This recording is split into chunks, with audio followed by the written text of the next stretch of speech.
So last month I posted a picture of myself in this kit here, a private of the 2nd Battalion, the Loyal Regiment in Singapore, 1941, and it garnered quite a bit of positive feedback. So I decided that I would make a video talking about different articles of the kit, where I got them, and overall just generally about the kit, as people were kind of wondering about it. So let's get into it.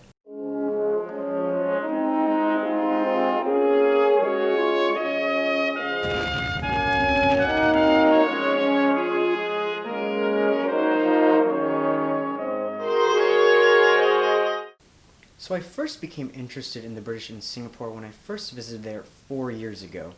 And since then my interest of the British in the Far East has grown quite substantially. And so I decided I wanted a kit of a British Tommy in the Far East right before the outbreak of war in 1941.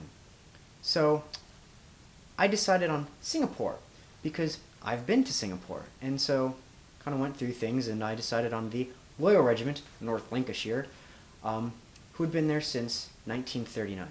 So I chose the Loyals, and I started to do some research on the Loyals, and you want to kind of use photographs because that gives you the best basis of what they were actually wearing, and there's not a whole lot of them. So, with those few photos, I started to build a kit, but I also used photos of the British in Shanghai and in Hong Kong to get a better basis of what units were using at that period of time. And it's pretty much the same things that they were wearing throughout the interwar period. Obviously little things change here and there and things get modernized, but for the most part it's kind of the same, and all those kits throughout those stations are somewhat analogous. So let's take a look at it and see what it is. So on my feet are the standard British boot of the period, the ammunition boots. Mine are a Soldier of Fortune reproduction example. Not the greatest thing on the market, but when you have size 6 feet, you kind of have to get what you can take. And I struggle to find footwear, not even military reproduction or original footwear, but footwear in general, so that's why I have these. Above that are a Soldier of Fortune reproduction short putty, which I hope to replace soon with an original putty. Above that are khaki hose.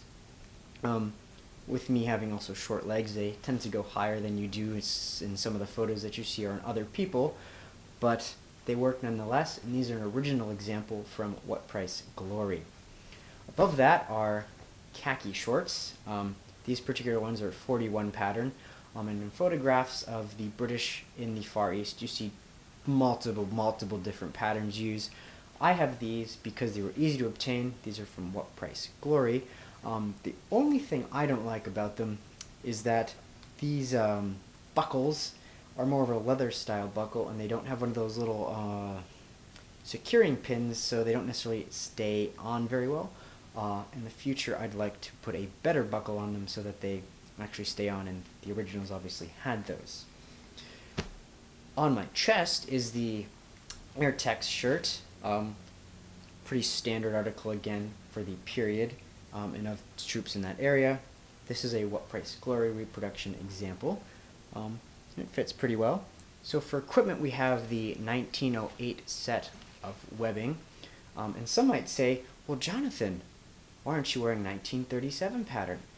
Well, in the good old ways of Empire, 37 pattern hasn't really filtered out to the far off stations, so that's why you see the 1908 pattern in use by British soldiers that have been there for a long time, or are different colonial units that have been raised locally.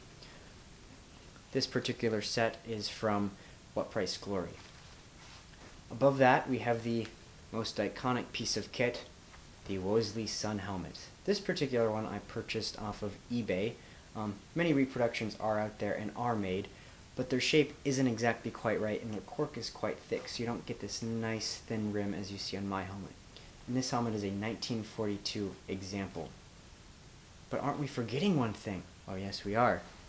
The kit is of course armed with the short magazine Lee Enfield, which by this point is called the Rifle Number 1 Mark III. And this particular rifle is a 1918 dated example. And so this is the kit of a private of the 2nd Battalion, the Loyal Regiment in Singapore before the outbreak of hostilities in 1941. when war finally did come to the Far East, things such as steel helmets and gas equipment would be worn. But for a soldier out on regular duty before the war came, this is what they would be wearing. So I hope you found this video slightly interesting or entertaining. And anyway, here's the photos that I used to build this kit. Cheers.